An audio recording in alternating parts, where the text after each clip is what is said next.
nobody could believe it. So that's when it started. It didn't start like 3 or 4 or 5 weeks ago.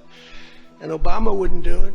What Obama did was he did the JCPOA. He loaded up a plane with $1.7 billion in green cash from banks all over Washington, Maryland, and Virginia. They were stripped of all their cash. They had no cash to do payrolls. It all went into a Boeing 757, a wonderful plane, and they flew it to Iran. And they gave it out to people. They bribed people. They thought they were going to get it done. Then they gave billions and billions of dollars after that.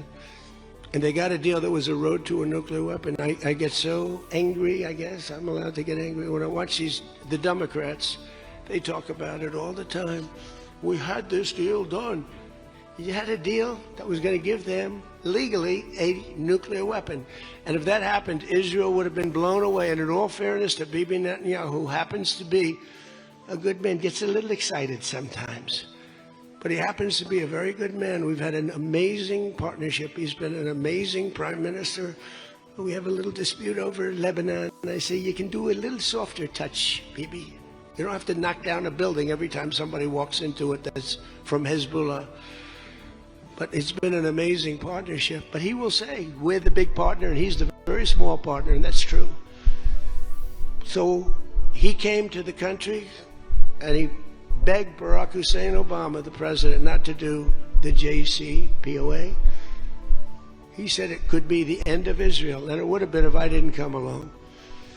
And Obama didn't listen to him. Bibi actually went to Congress and pleaded with them, and he got nowhere. And they had this horrible deal that was horrible for Israel, and that's where it stood. And then I came along and I terminated that deal. It had very little time left. You know, it was a short-term deal. You know, with countries, you need hundreds of years. You don't need 8 years and 9 years. This isn't like